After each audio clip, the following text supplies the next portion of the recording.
donc c'est soit une servante, soit une esclave. Mais en aucun cas, il y a une évocation érotique. Donc, il faut savoir aussi qu'en Égypte, toutes les représentations du corps humain suivent un schéma de proportion très précis et très codifié. Ce qui est important, c'est de coller le plus possible à la réalité de l'anatomie, car, je vous l'ai dit, les fresques ont un rôle religieux et politique. Donc les dessins doivent accompagner le défunt après la mort, et la vie après la mort est une croyance qui oblige les artistes à ne rien omettre de l'anatomie. Il faut donc que tous les détails soient très nettement visibles. Aucun membre du corps, par exemple, ne doit se retrouver ni caché par un autre, ni dissimulé derrière un objet, sinon il va manquer aux morts pour la seconde vie. Ce qui va expliquer en codification graphique qu'on représente toujours les visages de profil, parce que c'est plus facile de dessiner les traits. L'œil est par contre toujours de face, parce que s'il n'est pas de face, on ne peut pas dessiner la pupille, donc le défunt sera à moitié aveugle. Après, on fait toujours les hanches de profil, pour qu'il y ait un déplacement, pour ne pas cacher le deuxième membre qui manquerait effectivement au défunt après. Et les seins, par contre, sont toujours de face, parce que s'ils ne sont pas de face, il va en manquer un. Voilà ce qui explique le codage finalement. C'est très codé à ce moment-là. Alors on appelle ça l'aspectivité. C'est le premier mot difficile de la conférence, il y en aura 3. Donc c'est tout. L'aspectivité, la notion d'aspectivité, c'est la notion qui nie finalement la perspective classique. Alors, c'est valable pour la peinture égyptienne, à cause de leur code, je vous l'ai expliqué, moitié profil, moitié face. C'est valable aussi pour le cubisme, longtemps après, avec Picasso, qui représente un œil de face, le nez de profil, etc. Donc l'aspectivité, pas facile à replacer dans un dîner en ville, mais ça élargit la culture générale. Bonsoir. Alors, comme il n'est pas rare dans la société égyptienne que les femmes accèdent au trône, on aura de nombreuses représentations de princesses ou de reines. Ici, c'est Cléopâtre, date d'environ 60 avant Jésus-Christ. Alors, Cléopâtre est représentée ici selon le modèle du canon égyptien. Il y a un idéal féminin quand même. La femme est élancée, mince, musclée, aux jambes longues, aux fesses rebondies, aux seins menus et à la taille assez large. Alors, comme on ne va pas quand même la faire nue, puisque ce n'est pas une esclave et ce n'est pas non plus c'est pas une servante, on lui a mis, ça se voit à peine, vous voyez un peu ici, on lui a mis une robe transparente. Comme ça, on représente tout, il ne manque rien, mais elle se doit d'avoir une robe, puisque effectivement, elle n'a pas un statut servile. Alors, la nudité sera appréhendée différemment chez les Grecs. En effet, les Grecs sont ceux qui vont inventer le nu sous la forme de l'art. C'est-à-dire qu'ils vont s'intéresser au nu, non plus dans une préoccupation codifiée comme les Égyptiens, mais d'une façon plus charnelle et plus idéalisée.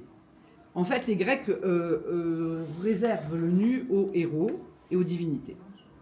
Les dieux, les déesses, les héros ont droit à une représentation idéale du corps, idéalement musclé pour les hommes et parfaitement proportionné pour les femmes. Alors, on voit ici la Vénus de Milo, qui aurait dû d'ailleurs s'appeler Aphrodite de Milo, puisque Vénus est chez les Romains la déesse de la beauté, qui est l'équivalent d'Aphrodite chez les Grecs.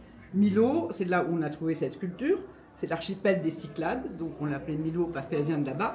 On l'appelait Vénus, peut-être que c'était un peu plus joli qu'Aphrodite, c'est étrange, mais c'est comme ça. Elle a été découverte en 1820, et on la date d'à peu près 130 avant Jésus-Christ.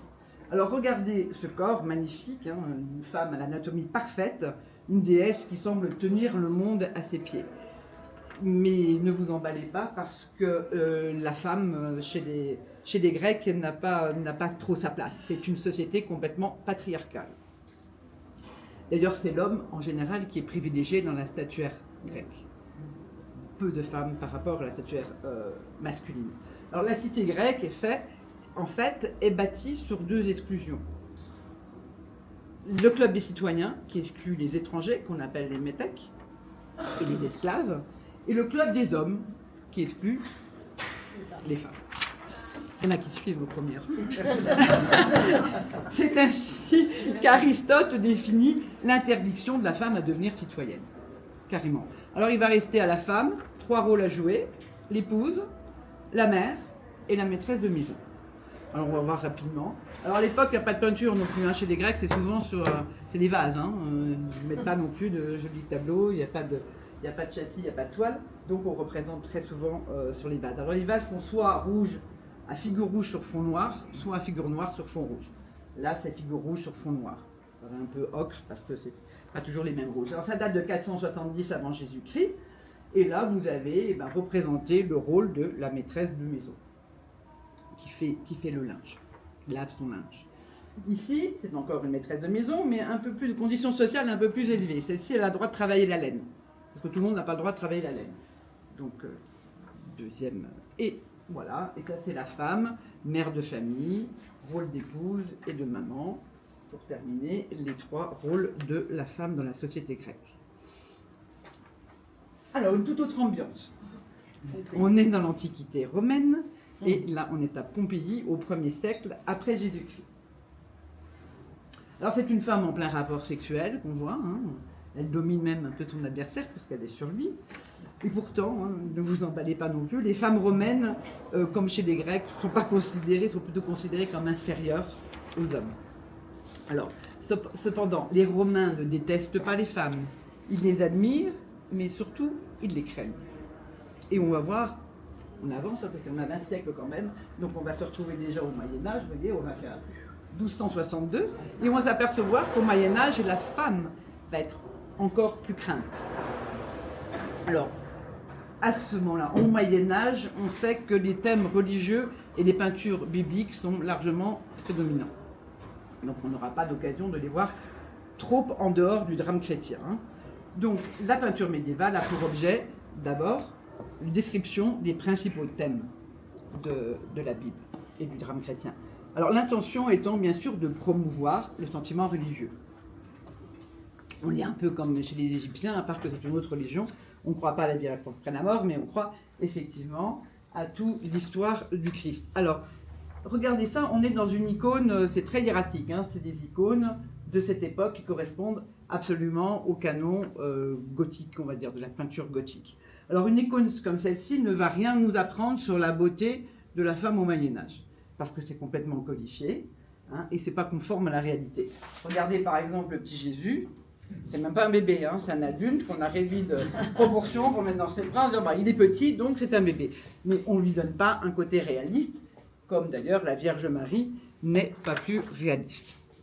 Alors par contre le visage, lui, est conforme au style byzantin, hein, qui est encore une fois très éloigné des canons de la femme dans la vie réelle. Et des canons de la femme dans la vie réelle, c'est intéressant.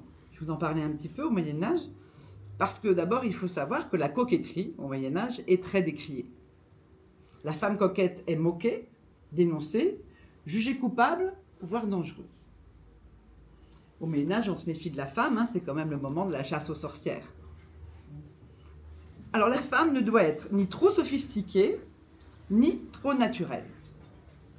La sophistication apparaît comme un piège que la femme tend aux hommes, et le naturel est suspecté de n'être qu'une négligence affectée. Vous voyez que c'était pas fastoche, hein, d'être une femme au Moyen-Âge. Alors par exemple, exhiber sa chevelure est obscène, mais porter les cheveux courts est un sacrilège. Philippe a tenu, hein. Le canon esthétique de la femme idéale au Moyen-Âge se caractérise sinon par des petits seins écartés, une taille de guêpe. Alors, par rapport aux Égyptiens, on a perdu un peu de taille, des hanches étroites et un ventre rebondi. En ce qui concerne le visage de la femme du Moyen-Âge, quand elle n'a pas de voile, elle porte des cheveux donc ni trop longs, ni trop courts, comme je vous ai dit, en général blonds, bouclés.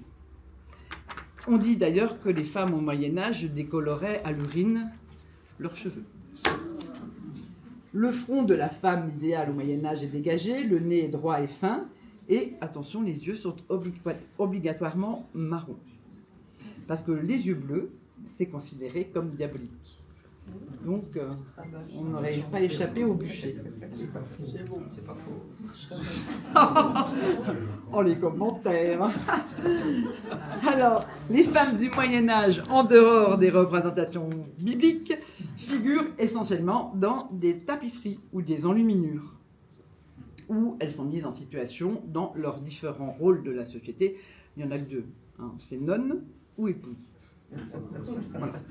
Donc cette tapisserie de la femme à la licorne est une œuvre majeure, hein, que tout le monde a pu voir en reproduction un jour ou l'autre.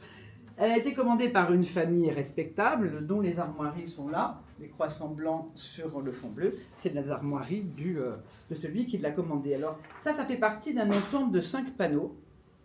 Donc chaque panneau est associé à un sens. Les 5 sens, 5 panneaux. Et là, chaque sens est aussi associé à une vertu. Quoi, je ne sais pas. Par exemple, l'odorat va être associé à la beauté. Le toucher va être associé à la richesse. Et là, c'est le goût qui est associé à la franchise. Je ne me demandez pas pourquoi, j'ai une petite idée, mais c'est un petit peu compliqué. Alors, le décor. Hein, alors, le goût, c'est représenté par le petit singe, là, qui mange une friandise. Voilà, ça rappelle tu donnes un peu le titre, voilà. En tout cas, qui nomme le sens de ce panneau-là. Alors, sinon, le décor, on va faire une iconographie rapide, hein. Le décor des tapisseries d'époque, c'est très bucolique, hein, comme ambiance. C'est un jardin d'agrumes, des fleurs, des animaux, comme souvent d'ailleurs dans les tapisseries médiévales. Alors la femme est encadrée par une licorne d'un côté, un lion de l'autre. Elle tient un oiseau de sa main gauche qu'elle nourrit de sa main droite, qu'elle glisse dans la coupe que lui tend sa servante agenouillée. Alors cette dame de l'aristocratie médiévale, hein, représente la femme selon les critères que je vous ai cités tout à l'heure. Cheveux pas trop longs, pas trop courts, blonds, minces, ventre rebondi, je ne vous refais pas, mais donc elle correspond tout à fait à la femme médiévale dans la réalité. Alors on va parler de la femme sans parler de la première. Je ne vais pas rester très longtemps là-dessus, ça c'est Lukács Cranach de 1528, et bien sûr c'est Adam et Ève. Alors comme il se doit, hein, les sexes là sont cachés par des feuilles. Vous voyez qu'en 2017, on met carrément des bandeaux, donc on n'a pas beaucoup évolué. Hein. Et encore, là, dans le métro de 2017, on cache aussi des seins. Voilà, donc ceci, parenthèse. Alors, hormis donc cette pudeur, regardez, les deux nus sont traités de manière très réaliste. Et surtout, le traitement pictural des corps est identique pour les deux personnages. Même pose, même lumière, même blancheur des corps. Là, hommes et femmes semblent être mis en égalité. J'avance parce qu'on a encore beaucoup. Hein. Voilà. Alors là, on est dans une Vierge à l'enfant. Alors la Vierge à l'enfant, c'est le premier hit parade. Hein, quand même, hein. Le premier hit parade du drame chrétien, vous allez voir, c'est la Vierge à l'enfant. On va voir quelques-uns, pas trop non plus, mais... Donc, comme la peinture, encore une fois, je vous l'ai dit, reste longtemps au service de la religion catholique et du Nouveau Testament, le thème de la Vierge Marie est absolument incontournable. Alors, cette peinture est intéressante, c'est de Filippo Lippi en 1465, qui représente Marie sous les traits d'une jolie jeune femme. C'est vrai qu'elle a un très très beau visage. Et l'histoire est assez cocasse et je vais vous la raconter. Alors, on est en 1452, quand Filippo Lippi, le peintre, prend le poste de chapelain au couvent Sainte-Marguerite de Prado en Toscane. Alors il est là-bas pour faire les fresques de la chapelle. Il y rencontre cette jeune religieuse de 20 ans qui commence à lui servir de modèle pour ses fresques.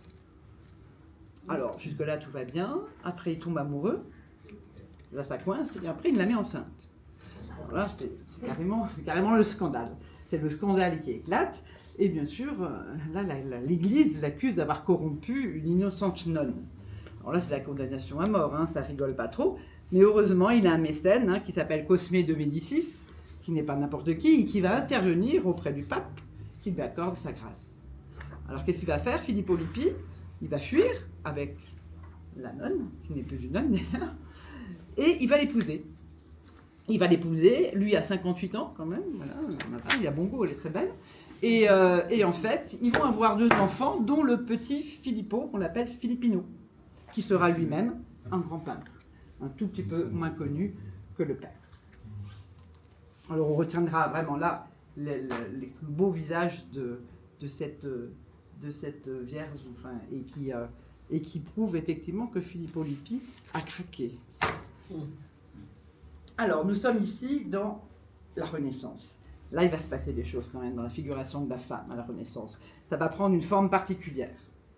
Alors même si le choix thématique, encore une fois, reste toujours dévolu aux divinités, à la Bible, les artistes de la Renaissance vont accorder au corps féminin une importance particulière. Or, en effet, l'idée de beauté platonicienne ressurgit au Quattrocento, beauté à laquelle va s'ajouter une réérotisation, pas facile à dire, une réérotisation du corps humain et de la femme. Alors ici, on voit Giorgione qui va peindre pour la première fois une Vénus allongée, et non plus Anadiomène. Deuxième mot difficile. Anadiomène, ça veut dire une Vénus debout sortant des eaux. Et jusque-là, jusque du XVIe au XVIIIe siècle, tout le monde représentait, jusque-là, jusqu'au XVIe siècle plutôt, toujours les Vénus anadiomènes. Et Giorgione est le premier qui ose la mettre allongée, toute nue allongée. Donc c'est toujours une Vénus. Mais en attendant, il a l'audace de la présenter autrement. Alors voilà ce que c'est normalement qu'une Vénus anadiomène classique. Elle est debout, elle est nue, mais elle sort de l'eau. On revient là. Effectivement, on revient à la Vénus allongée de Giorgione. Alors, ceci a été peint en 1508. Et regardez-la bien, elle semble s'offrir complètement au spectateur. Et elle invite à l'imagination et au désir. Cette Vénus nue allongée dégage, on peut le dire, un érotisme assumé. En tout cas par Giorgione. Alors, on pouvait, à la Renaissance, je vous le dis, peindre des nus uniquement à travers la mythologie antique ou les thèmes bibliques. On a dessiné des Èves, des Vénus, des Danaé, des Susabobins. Tant qu'il y avait un rapport à la Bible ou à la mythologie, c'était accepté. Alors qu'est-ce qu'il fait, Giorgione? Il prend le prétexte du thème de Vénus pour peindre une femme nue. Et en rompant avec la tradition qui obligeait jusqu'ici à représenter Vénus debout sortant des eaux, il va ouvrir une nouvelle voie qui va faire des adeptes. Par exemple ici, avec Titien, on est en 1538, on est 30 ans après, Giorgione. Et là, la position de Vénus, elle est quasi identique à celle de Giorgione. La différence que celle-ci, elle n'est même pas sagement endormie. Elle a les yeux grands ouverts, elle regarde le spectateur de façon presque provocante, donc un pas a encore été franchi entre Giorgione et Titien. Regardez aussi le décor, il est différent ici chez Titien. On est dans un intérieur, on n'est plus dans la nature. Et il y a encore moins d'innocence dans cette Vénus de Titien que dans celle de Giorgione. Ce n'est plus une déesse qui s'offre au regard des mortels malgré elle, c'est une femme nue qui défie les hommes. Donc encore un pas a été franchi. Alors attention, ne nous emballons pas quand même. Il ne s'agit pas proprement parler d'une libération des mœurs. Il s'agit plutôt d'un changement idéologique dans la représentation des corps humains en général à la Renaissance. Mais on avance. Alors on retourne à une Vénus anadiomène, la bien célèbre naissance de Vénus de Botticelli, 1484. Vous avez remarqué que je fais des petits, pour faire des parallèles, c'est pas tout à fait chronologique parfois. Alors là, il reprend la position classique. Par contre, ce qui n'est pas classique ici, c'est le format. Il le fait sur un format d'1,70 m sur 2,78 m, qui est énorme. Et normalement, ces formats sont réservés à l'époque pour les grandes scènes bibliques. Jamais on avait fait une Vénus. Alors, ce qui vous donne, si vous la regardez, si vous êtes en face du tableau réel, ça vous donne une Vénus en taille réelle. Donc ça, c'est quand même une nouveauté. Alors, on dit que Botticelli a pris comme modèle Simonetta Vespucci, épouse d'un marchand florentin qui passait pour la plus belle femme de Florence. C'est vrai qu'elle est très jolie. Elle est morte d'ailleurs à 23 ans, très tôt. Donc, elle n'a pas pu servir longtemps de modèle. Alors, Vénus est par conséquent le nu est ici. On va faire une petite étude iconographique rapide. Le sujet central du tableau. Tous les personnages sont orientés vers elle. On a à droite Flora, la cueilleuse de fleurs, qui regarde Vénus. À gauche, c'est Zéphyr, qui représente l'amour charnel terrestre, qui enlève la nymphe Chloris, tout en fixant lui aussi Vénus. Alors, tout renvoie au personnage central, qui est le seul en plus à être entièrement nu. À le droit, c'est Vénus. Donc, pour ne pas trop choquer quand même, et pour éviter de montrer les parties intimes, alors Botticelli, bien sûr, il a rabattu les cheveux sur le sexe, une main sur un des seins pour n'en rendre qu'invisible, et voilà.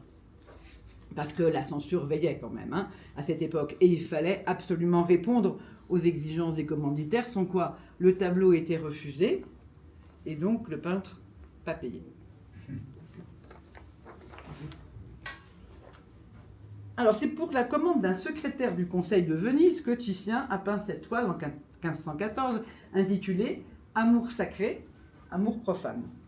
Alors c'est une commande qui lui a été faite à l'occasion du mariage de l'édile. Donc ça, c'est censé être la future mariée.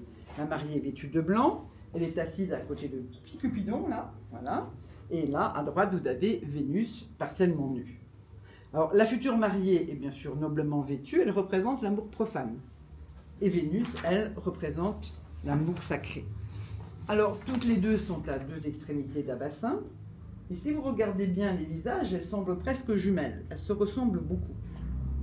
Et pourtant, leur comportement et leur habillement sont très différents. Ça a pour effet d'accentuer la dualité du profane et du sacré. Alors la mariée, la future mariée, nous regarde pensive et semble ignorer, quand même, complètement l'amour charnel de Vénus. Et vous avez Cupidon au milieu qui agite l'eau du bassin, un signe qui est censé faire le lien entre les deux amours. Alors, on a aussi la présence, vous voyez de loin, la présence des petits lapins. Parce que les petits lapins, c'est le symbole de la fécondité. Donc, à chaque fois qu'on doit montrer une épouse ou un couple, etc., il faut les faire figurer parce qu'il faut que l'épouse devienne mère. Donc, c'est un symbole utilisé à ce moment-là, absolument dans tous les tableaux. Alors, on revient quand même au numéro 1 du hit parade, avec, pas la moindre quand même, une Vierge à l'enfant, Vierge au rocher, elle s'appelle, de Léonard de Vinci, 1484. Alors, n'oubliez pas, encore une fois, qu'à l'époque, les commandes faites aux artistes restaient principalement des thèmes religieux, puisque le clergé était le principal commanditaire, c'est lui qui a les sous. Donc, voilà, et on a ici cette Marie représentée en pleine nature. On a Saint Jean-Baptiste, à votre gauche, Saint Jean-Baptiste ici. On a l'archange Uriel ici, et on a le petit Jésus ici. Alors ça, c'est la version de la version du Louvre. Il en a fait deux. Il y a une version qui est exposée à la National Gallery à Londres, et on va voir pourquoi il en a fait une deuxième version. Alors ça, c'est la première version.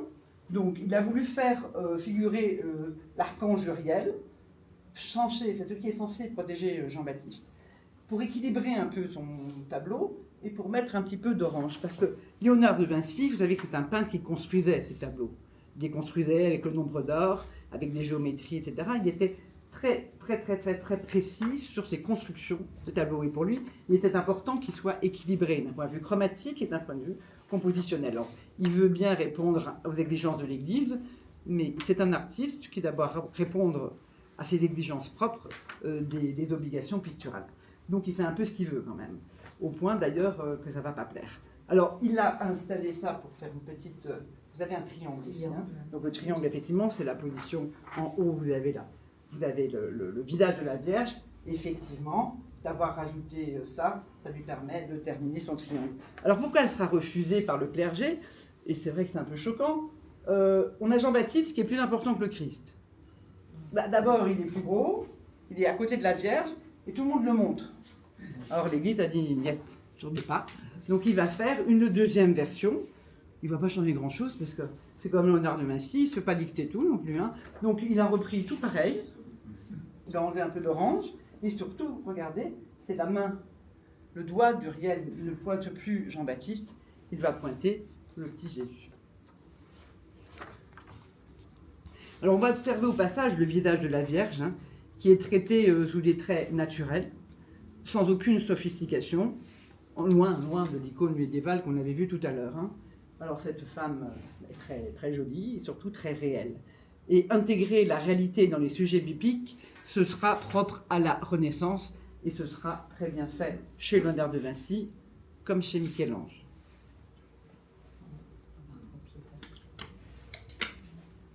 Alors voici une autre Vierge Marie, tout aussi émouvante, faite par Michel-Ange, qui s'appelle la Pietà, 1499. Ils se terraient l'amour, tous les deux, de Vinci et Michel-Ange. Donc ils étaient bons tous les deux et ils étaient toujours en train de se mettre en compétition. Alors ce qui caractérise les femmes de Vinci et chez Michel-Ange, c'est la beauté païenne dans un visage miséricordieux. Alors il semblerait, même plus que ça, c'était notoire, ils étaient homosexuels, pédérastes tous les deux, donc ils ne touchaient pas aux femmes. Et c'est vrai que c'est étonnant de mettre autant de grâce dans les visages féminins pour les jeunes qui les détestaient dans la vie intime. À l'époque, les petits garçons, ce n'était pas interdit, donc ils ne s'en privaient pas. Alors là, il y a deux choses qui sont intéressantes dans ces statues. C'est tout d'abord, regardez la Vierge, L'âge de la Vierge. Bon, on sait que le Christ est mort à 33 ans. Donc, globalement, même si elle a fait très jeune, elle doit en avoir 48, même 47. Elle paraît en avoir 25. Donc, ça ne gêne pas a priori, mais on a fait la remarque à Michel-Ange qui défendra son choix en disant, je cite, « Les femmes chastes se conservent beaucoup plus fraîches que celles qui ne le sont pas. » À méditer. Et Michel-Ange idéalisait le rôle de la mère ou de la Vierge, et les femmes légères lui répugnaient. Forcément, il ne les consommait pas. Donc, un autre détail aussi important, regardez bien les proportions. Le corps de Jésus est bien plus petit que celui de Marie. Alors, pour deux raisons. Et pourtant, ça ne choque pas. Hein. Je veux dire vraiment qu'il y a une beauté comme ça qui fait que tout se tient. Mais si on regarde précisément, le corps du Christ est plus petit que celui de Marie. Alors, bien sûr, pour deux raisons, deux impératifs. D'abord, il faut qu'il soit porté sur les genoux de la Vierge.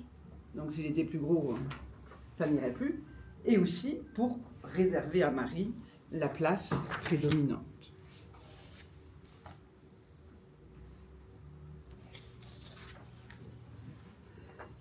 Alors la femme de la peinture renaissante ne va pas se résumer à la Vierge Marie, on n'en verra plus, c'est bien. On va s'intéresser à la femme objet de contemplation et de convoitise, dans Suzanne et les vieillards, qui s'appelle aussi Suzanne Aubin. Alors c'est un thème qui a été traité par presque tous les grands peintres du XVIe, XVIIe, XVIIIe. Je la mets au numéro 3 du hit parade, après Ève et la Vierge Marie.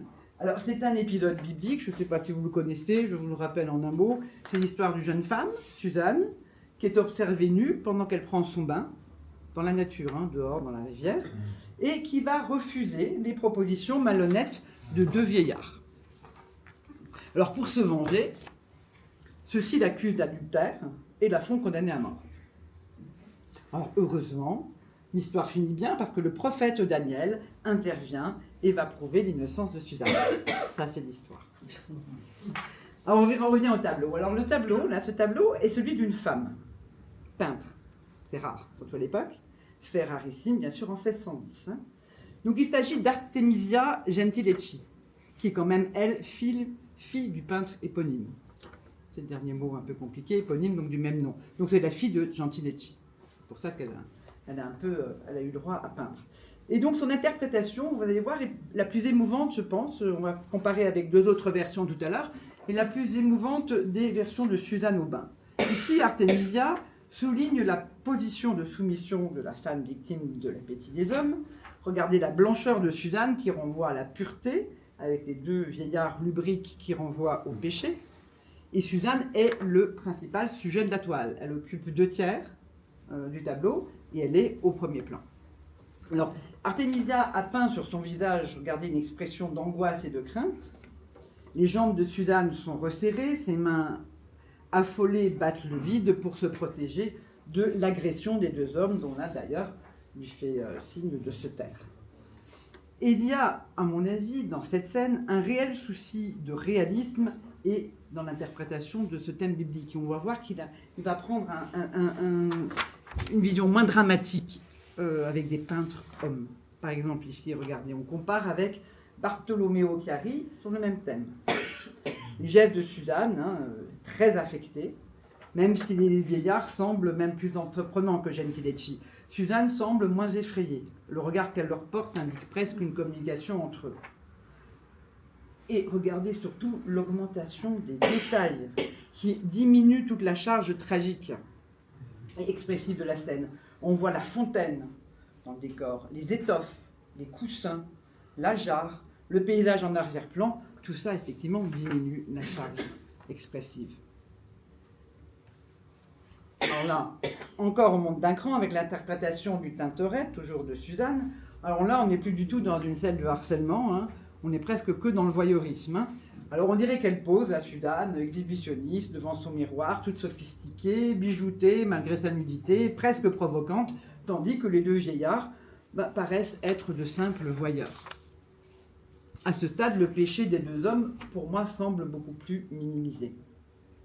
L'épisode est identique, mais dans les choix de représentation que fait le Tintoret de Suzanne, on a l'impression qu'elle fait preuve de naïveté en se baignant dans la nature. À la limite, c'est presque de sa faute.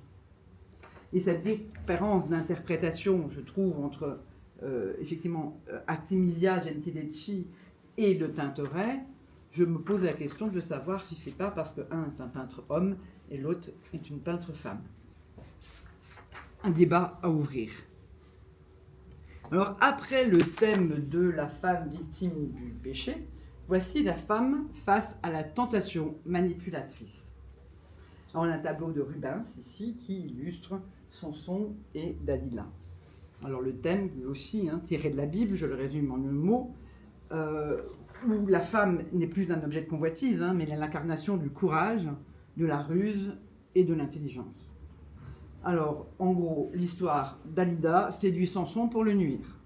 Elle apprend de lui que sa force réside dans sa chevelure, donc elle lui fait la cour, elle le drague, elle le fait raser pendant son sommeil et le livre aux siens. Aux siens, elle, bien sûr. Alors, on voit ici Samson, à l'anodoctomie, regardez, musclé et robuste, qui lui a permis de triompher des ennemis de son peuple, qui se retrouve soudainement ivre et aveugle au complot, plongé dans un sommeil profond dans les bras de Dalila. Laminé le Samson. Dalila est donc en position de force, elle fixe son regard sur sa victime pendant qu'on lui coupe les cheveux. Stoïque et satisfaite du rôle qu'elle a joué, le personnage de Dalila résonne comme la puissance féminine qui a fait céder Samson à l'attraction d'une chose plus persuasive que la peur ou la mort, c'est la séduction fatale.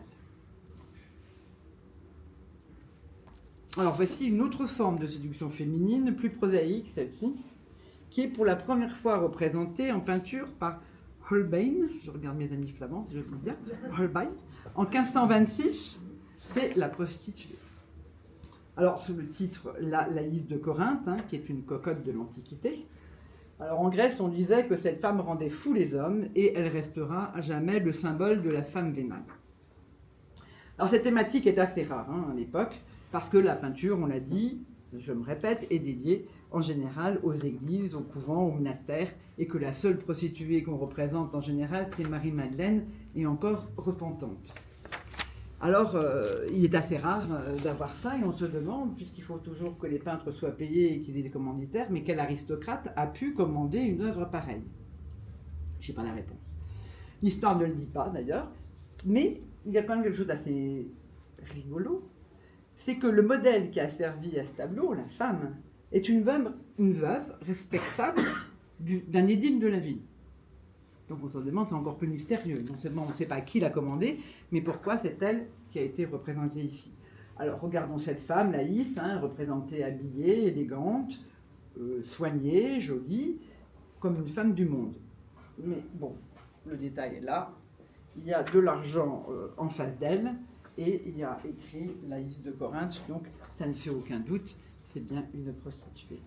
Alors ce thème de la prostitution sera repris un siècle plus tard par Vermeer, en 1656, sous le titre L'entremetteuse.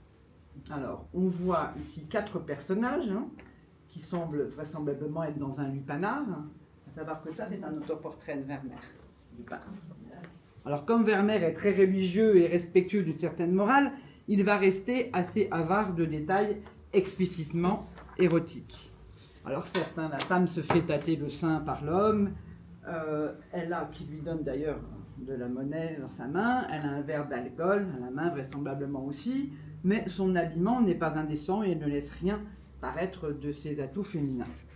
Pas de décolleté exagéré, elle porte même une coiffe blanche, qui est quand même typique des femmes respectables.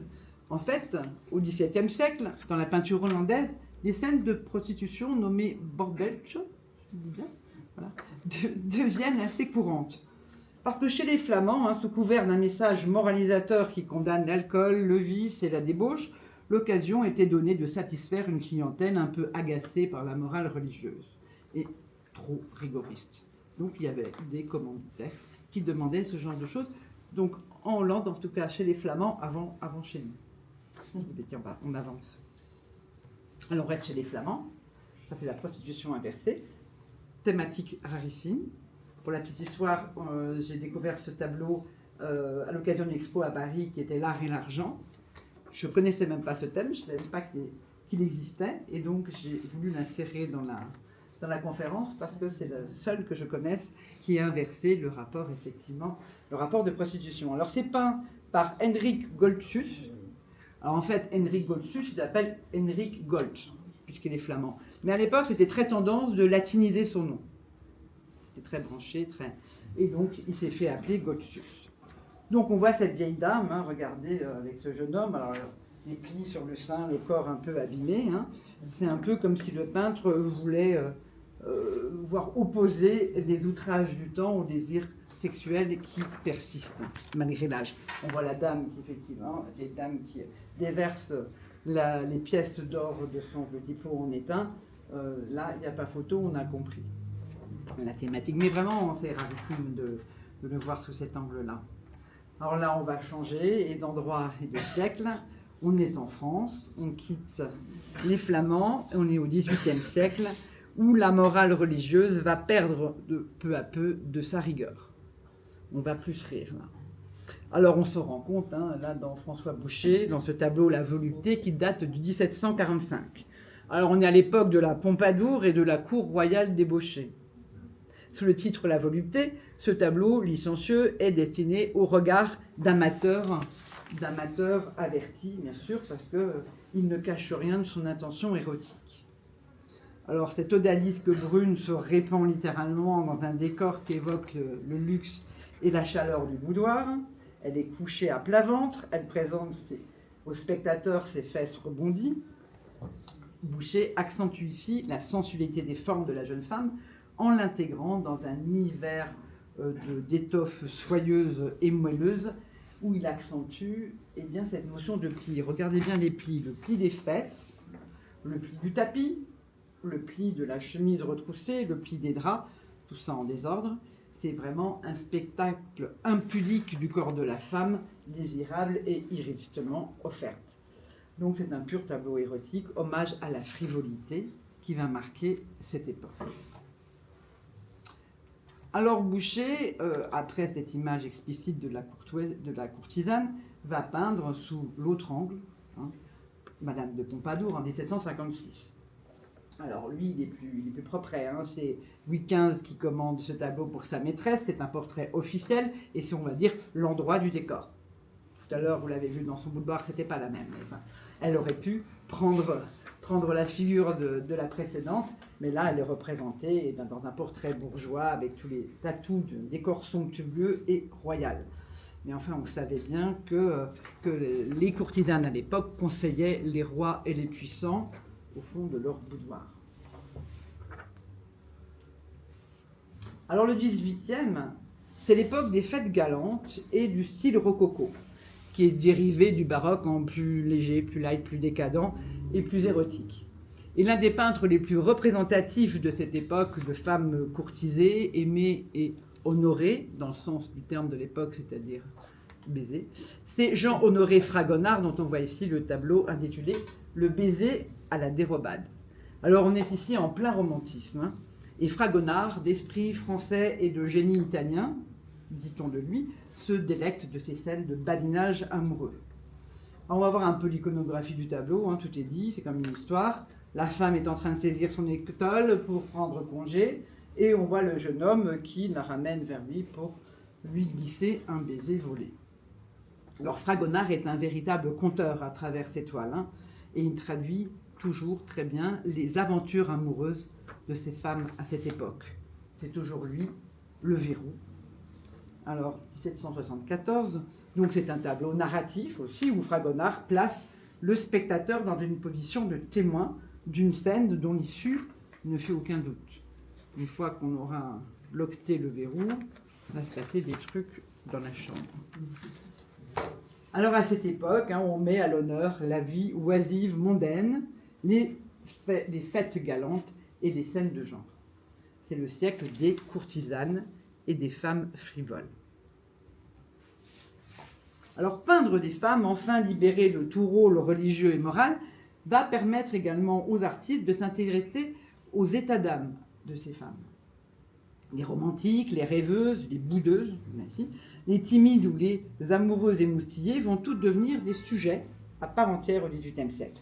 Dans ce tableau, voilà, c'est Antoine Watteau, La boudeuse, On y voit un homme faisant la cour à une dame qui semble décliner ses avances. Regardez son port de tête et sa moue dédaigneuse. Watteau sera lui aussi le maître absolu des scènes de genre à connotation romantique. Comme chez Fragonard, la femme pour Watteau est essentiellement romantique, même quand elle boude. On ne représentait pas effectivement les états d'âme des femmes jusque-là. Watteau, toujours, donc jeu de mots plus classique, la leçon d'amour, 1717, dans un style purement rococo. Alors on est dans un décor idéalement romantique, à l'orée d'un bois, des personnages masculins, contes fleurettes, à des jeunes filles assises. La musique est ici le prétexte à parler d'amour, la nature semble se mettre au diapason, et on a même une petite Vénus de pierre là, qui achève l'allégorie romantique de la scène.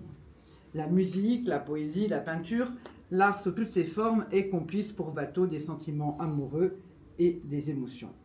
C'est toujours le règne de la femme amoureuse et courtisée. Alors après cette période de romantisme exacerbé, on arrive au 19e, on avance, qui sera l'une des périodes les plus prolifiques et les plus variées dans la représentation de la femme.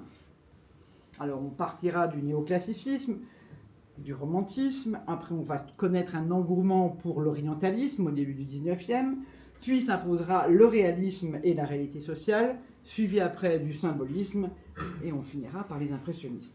Donc c'est pour vous dire que cette période est très riche en types de représentation, en thématiques et en style. Alors on est ici dans un tableau de Ingres, la grande odalisque de 1814. Alors on reconnaît des éléments de l'influence orientaliste. Par exemple, regardez la coiffe, les bijoux, les accessoires du décor et bien évidemment le titre du tableau, l'odalisque, qui signifie femme du harem. Cependant, cet orientalisme chez Ingres est assez timide. Il est onirique et complètement idéalisé. Ingres a une vision très européenne d'un Orient fantasmé et surtout il le présente sous un angle qui reste très néoclassique. Alors observez bien la position du nu, parce que je vais vous faire une comparaison, je vais mettre en comparaison avec Madame de Récamier de David, qui elle est néoclassique. Voilà, regardez un petit peu la position de la main, à part bien sûr que l'une est habillée et l'autre pas. David ici fait référence à l'Antiquité, dans le mobilier comme dans le vêtement. La grande odalisque, mais Madame de Récamier, donc vous avez vu que la position est assez commune, mais les idéaux sont totalement différents. Celle-ci est habillée, l'autre est nue. La femme orientale serait-elle moins pudique que la femme néoclassique? Alors pas forcément, là on voit un autre peintre orientaliste, Benjamin Constant, où la femme orientale, bien que lascive, est habillée ici. Et Benjamin Constant va aborder l'orientalisme avec une toute autre approche que Ingres. Ce tableau date de 1879, il s'intitule « La favorite de l'émir » et il fait, lui, véritablement référence à l'Orient dans toute sa culture. Contrairement à Ingres, dont les références orientales se résumaient à quelques petits détails de décoration. Ici, tout est oriental. Le décor, la mise en scène, le paysage au second plan, les vêtements des personnages, la position des femmes, le musicien, en tout cas, son instrument. Le spectateur est plus transporté ici dans un exotisme lointain. Alors, d'où vient cet intérêt soudain pour l'Orient? On le sait certainement de l'expansion du colonialisme européen à cette époque, et plus particulièrement en France, vu que la France, rappelons-le, était la capitale de l'Europe au XIXe siècle. C'était plus trop le cas. Et par conséquent, donc, cet orientalisme a fait susciter de l'intérêt pour la beauté des femmes lointaines, orientales et exotiques. Comme on va le voir ici, on n'est plus en Orient, on est à Tahiti. L'exotisme pour Gauguin, c'est Tahiti. Alors pour la petite histoire, Gauguin, c'est pas pour faire un mouvement MeToo, mais il a quand même abandonné sa femme et ses 6 enfants pour aller vivre avec une petite jeune fille de 13 ans, que vous voyez ici. À l'époque, c'était courant, c'était pas interdit. Donc il a appelé cette toile, c'est sa copine, sa petite compagne, Ma Nao Tupapao, ça veut dire « elle pense au revenant ». Ça date de 1892 et ça représente, je vous l'ai dit, la compagne tahitienne de Gauguin. Alors la position de la jeune femme n'est pas classique. Elle rappelle un peu le tableau de Boucher, sur le ventre, mais l'érotisme qui s'en dégage n'est pas du tout le même. Celui-ci semble plus naturel, hein, le lit étant dehors dans la nature, hein, et la position du personnage renvoie plus à une sieste, hein, qu'à une provocation. L'exotisme, sinon, est partout dans cette toile. Regardez d'abord, hein, forcément, la couleur de la peau de la jeune fille, hein, l'imprimé du drap, le totem au second plan. On voit par là que l'orientalisme et l'exotisme révèlent à ce moment-là un vrai besoin de s'imprégner d'autres cultures au-delà de la seule perspective touristique.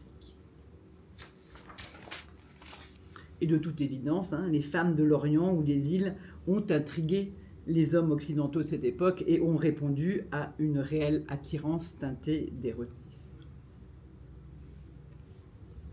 Un petit retour sur le thème de la prostituée avec la fameuse Olympia de Manet, 1863. Alors dans cette toile, hein, c'est la servante qui est teintée d'orientalisme, mais ce n'est pas le sujet du tableau. Le sujet principal, c'est la prostituée, la cocotte du 19e. Et Manet va susciter par ce tableau délibérément un scandale énorme. Pourquoi ? Parce qu'il n'introduit aucun artifice dans son nu. Rappelons qu'à cette époque, hein, le nu est accepté en peinture il est admissible que dans un espace codifié, par exemple orientaliste, néoclassique, mythologique ou biblique. Et ce nu que Manet a peint est arrogant, réaliste, n'est aux yeux du public ni une Vénus, ni une nudité féminine surprise au bain, comme Suzanne, ni une odalisque orientale. C'est une femme délibérément nue qui semble carrément s'exhiber. Et c'est ça qui va faire scandale. C'est une prostituée qui défie du regard le spectateur, à laquelle Manet donne le nom d'Olympia, qui signifie cocotte, hein, au XIXe siècle. Et les spectateurs ont crié au scandale à cette époque, mais ne se sont pas rendus compte, je vais faire une petite comparaison, que cette femme est presque la réplique assez fidèle de la Vénus de Titien qu'on a vue tout à l'heure, que je vais vous remontrer, 3 siècles auparavant. Je vous remontre les deux. Hein, à peu près la main, hein, sur le sexe ou sous la cuisse. On est vraiment très proche, hein, du même personnage dessiné, et pourtant celle-ci date de 3 siècles avant et n'avait pas fait de scandale. Alors vous voyez que la composition est la même, la position de la femme est identique, le personnage féminin fixe le spectateur, et le chien est remplacé par le chat. Oui, voilà. Donc quand même, le chat, c'est vrai, c'est un symbole de la lubricité, donc c'est un peu provocateur. Et puis il y a le titre, hein. Ça c'est une Vénus, l'autre c'est une prostituée. Et que conclure de ça ? Eh bien que l'audace en peinture ou le scandale n'est pas tant dans ce que l'on montre, des seins ou des fesses, que dans ce que l'on veut faire passer comme message.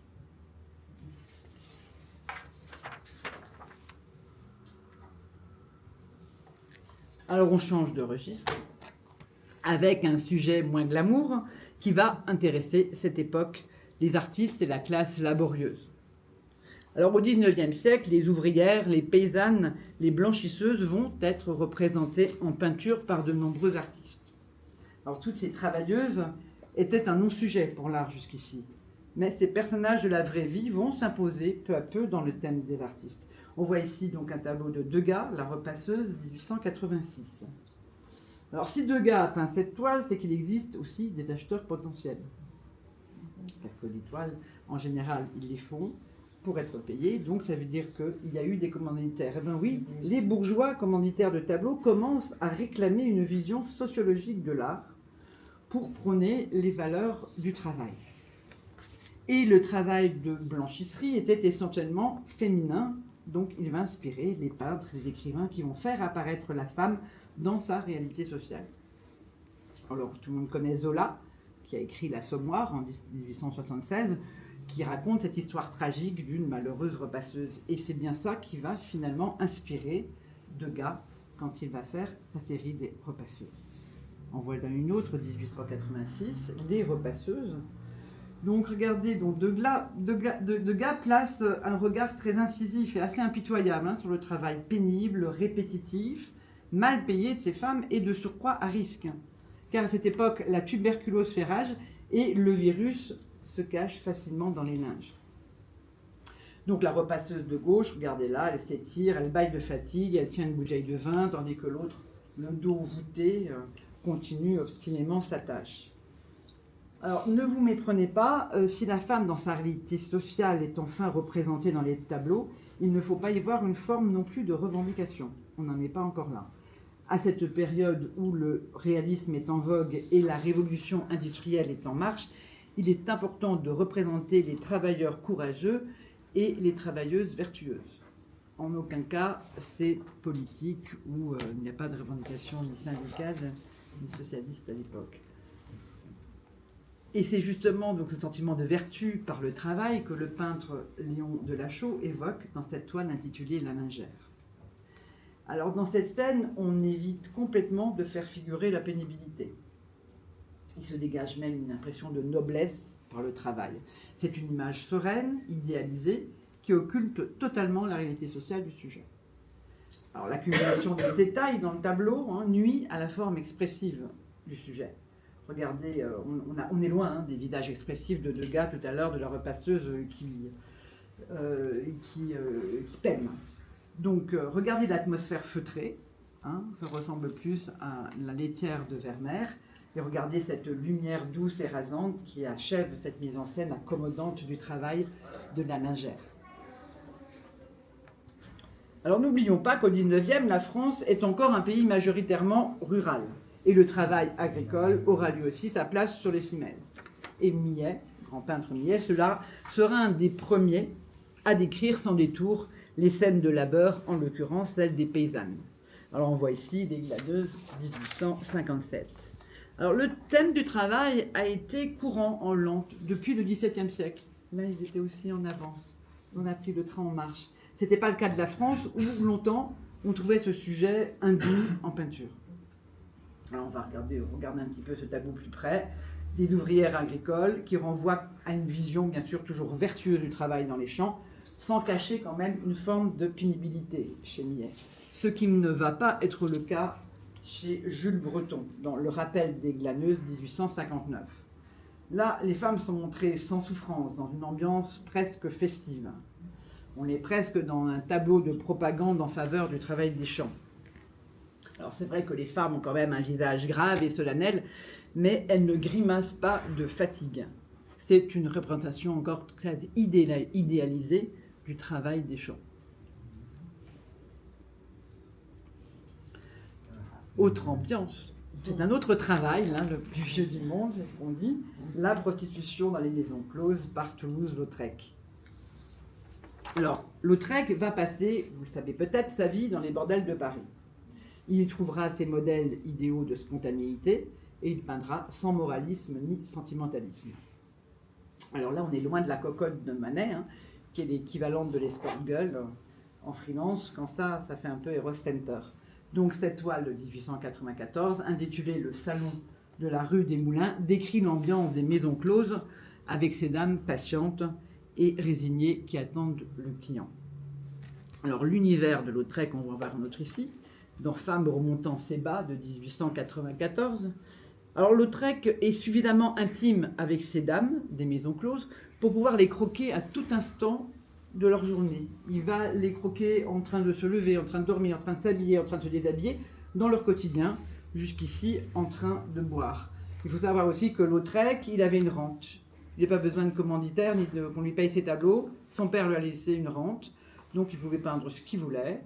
Et finalement, ces tableaux sont son quotidien d'alcoolique et de libertin.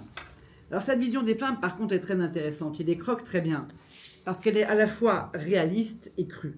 Parce que ces modèles ne trichent pas, lui ne triche pas non plus. C'est ce qu'il dira. Lautrec n'idéalise pas les femmes, il ne les magnifie pas non plus, il les rend simplement visibles au monde extérieur dans une implacable réalité. Et par son trait de crayon, toujours expressif et juste, c'est un peu un hommage qu'il rend à ces femmes de petite vertu.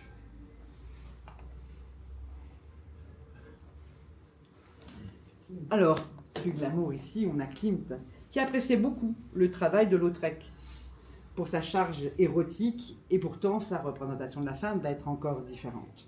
D'un point de vue stylistique, sa représentation féminine se situe dans le symbolisme, l'art nouveau et début d'impressionnisme.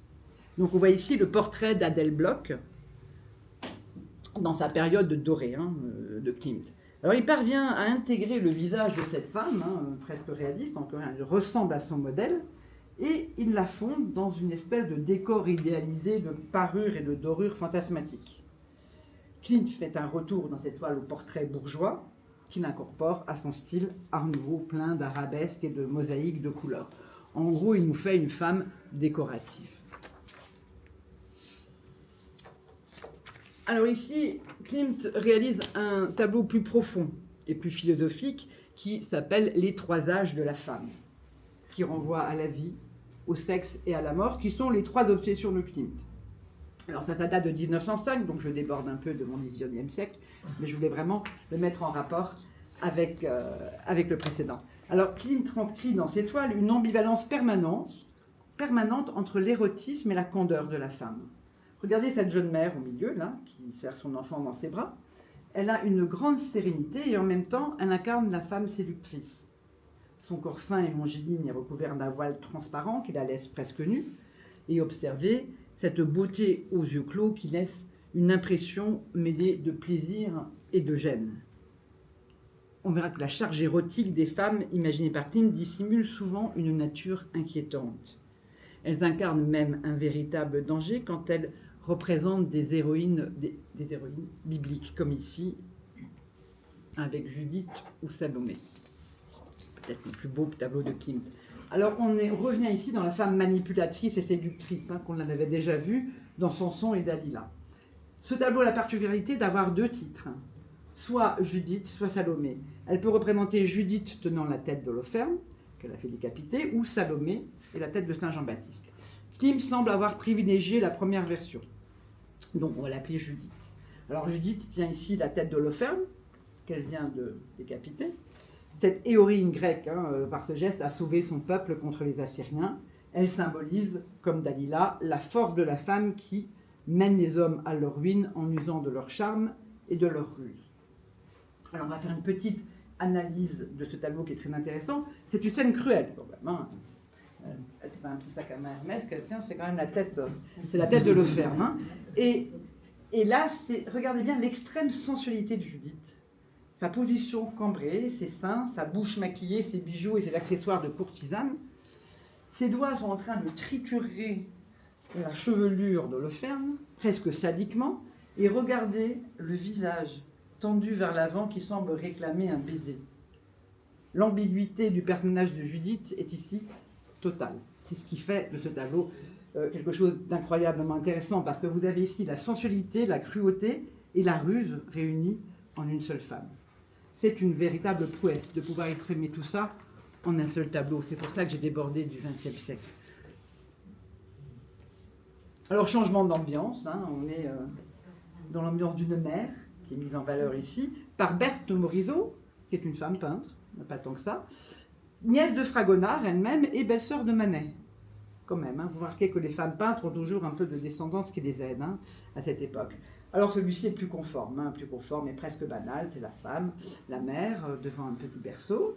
Donc à noter que Berthe Morisot est la seule femme qui expose avec les impressionnistes en 1874.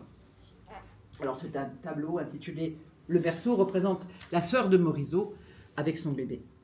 Alors ici, tout n'est que douceur, délicatesse et sérénité.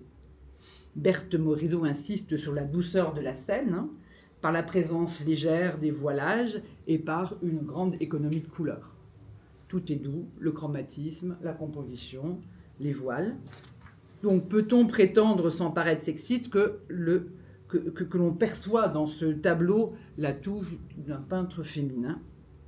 Peut-être.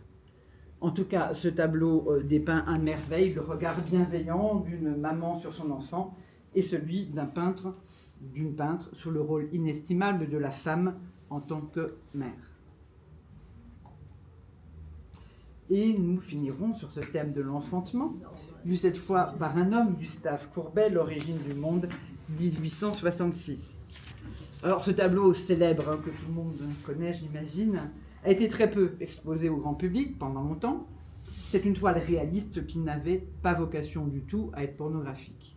Pour la petite histoire, ce tableau a été commandé et appartenu au commanditaire qui l'a commandé effectivement en Courbet, qui est un diplomate turc nommé Khalil Bey, installée à Paris, dont la maîtresse française aurait servi de modèle à Courbet. Alors on sait aussi que le tableau, très intéressant, est passé dans les mains de Jacques Lacan, qui l'a gardé sous son lit, paraît-il, sous son lit. Il l'a gardé jusqu'en, ça c'est la petite histoire, je n'ai pas été vérifié, jusqu'en 1995, date où il rentre au musée d'Orsay. Alors, c'est volontairement provocateur, hein, mais cette œuvre détourne complètement les codes en vigueur à cette époque, hein, qui toléraient, on l'a dit, hein, le nu, à condition qu'il s'inscrive dans un contexte de peinture académique, mythologique, biblique. Là, on n'est plus du tout. Là, la description est quasi anatomique, hein, c'est un sexe féminin, et elle n'est atténuée par aucun artifice historique ni littéraire. Ici, tout est montré, rien n'est caché, sauf le visage de la femme. L'essentiel est dans la procréation. On a tout, là, on revient à la préhistoire, le sexe, le ventre, les seins figurent sur cette toile.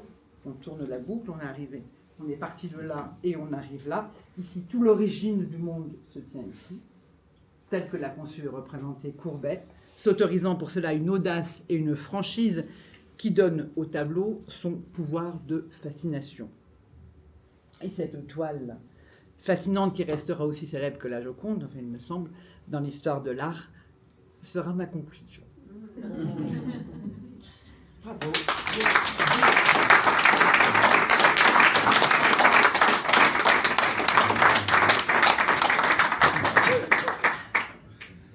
On l'a pas trop dépassé.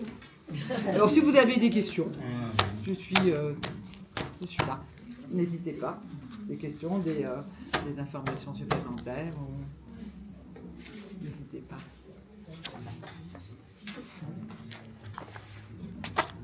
Personne n'a préparé sa petite question. C'était bien complet. Bon, est-ce que ça vous a plu? Ça n'a pas été pas trop compliqué, pas trop barbant? Non. Oui, une question. Est-ce que tu pourrais nous éclairer sur l'origine de ton intérêt pour cet art en général Alors, pour le thème de ce soir ou pour l'art en général? De manière générale. Oui, qui tu es, qui t'es pas présenté. Ah bah oui, tout le monde ne te alors connaît je pas. peux me présenter. Bon, bah écoutez, j'ai toujours aimé beaucoup dessiner quand j'étais petite. Bon, mais j'ai fait des études de mathématiques au départ, parce que c'était comme ça, et que j'ai rattrapé les études d'art juste après, parce que c'était ma passion en fait, hein, qui était peut-être un peu contrariée, hein, comme tout le monde, quand on est bon en maths, on ne demande pas si on a envie d'être artiste. Mais j'ai insisté, et donc j'ai toujours... depuis, donc je suis effectivement licenciée en art et en histoire de l'art et en art plastique. Et donc j'ai peint depuis maintenant 40 ans, fait des expositions. Comme j'étais aussi enseignante, alors je fais aussi des conférences. Et je suis vraiment passionnée. Voilà, ça m'est venu tout petite. Je suis tombée dedans. Voilà. C'est bien. Pouvoir se réaliser, c'est top. Surtout à l'époque où on me disait, bon, bah, tu dois faire des maths. Ah oui, non, s'arrête là. c'est pas très bien vu des parents. Bon, c'est pas, somme toute, c'est pas un parcours facile, hein, Ah bah non. le parcours artistique. Hein. C'est de loin pas. Je pense que le parcours mathématique était plus linéaire, plus simple et plus droit. Donc tu as peint, tu peins encore, Oui, toujours. et tu exposes, tu as exposé, tu n'exposes plus. J'ai commencé à exposer en Angleterre, parce que c'est là-bas que je me suis retrouvée. J'ai habité Cambridge pendant 2 ans, donc j'ai commencé à exposer en Angleterre, à Cambridge et à Londres. Et après, comme j'ai été un peu voyageuse, j'ai toujours exposé là où j'étais. Donc je viens de Strasbourg, hein, donc c'était là-bas que j'ai fait mes études. Et j'ai exposé donc après un peu à Londres, un petit peu à Paris, un petit peu là où j'habitais, après un peu sur la Côte d'Azur, un petit peu à Dubaï, un petit peu en Italie, un petit peu... Pas encore ici, pas encore en Andorre, donc c'est à venir. Donc ma peinture m'a suivi partout en fait. Voilà. C'est simple, c'est vrai qu'il suffit juste d'un atelier. Si quelqu'un connaît des grandes maisons avec des grands ateliers ici, vous m'appelez, parce que c'est pas facile, parce qu'il faut de la place. Il faut de la place. En plus, je peins vite, je peins beaucoup, donc j'ai beaucoup de tableaux. Voilà, si vous voulez regarder sur Instagram, vous tapez Edith Taglioni-Clos, exactement sur Instagram, et vous avez à peu près une centaine de tableaux pour voir. C'est très varié ce que je fais. D'ailleurs, j'ai une amie là, qui est là dans la salle, qui peut, voilà, ma petite mannequin, qui a une chemise qui a été imprimée d'après un tableau que j'ai fait. Avec Une petite collection, à chercher Charlie, une petite collection de vêtements. Ça existe en tableau, en tapis. En tapis, et oui, c'est vrai. En plus, je l'ai décliné, oui, en tableau, en tapis et en chemise et en tunique. Merci pour Donc, mon et maintenant, modèle. tu t'établis en Andorre. Donc, Alors maintenant, je m'établis en Andorre, donc je vais effectivement essayer de t'exposer ici, de montrer ce que je fais. c'est etc. obligé, Avec grand plaisir d'ailleurs. Et l'année- là, je l'année commence ce soir, prochaine, grâce à Alex. tu fais chemise. Grâce à Alex, je commence. Une toute première, hein. Grâce à Alex, je suis ici pour le tout début. Voilà, c'est ma préhistoire à moi.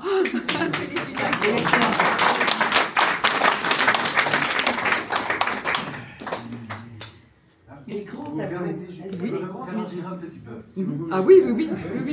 On n'a pas trop ri au C'est le final. terme, vous allez rire. Non. En référence à l'origine du monde. Hein.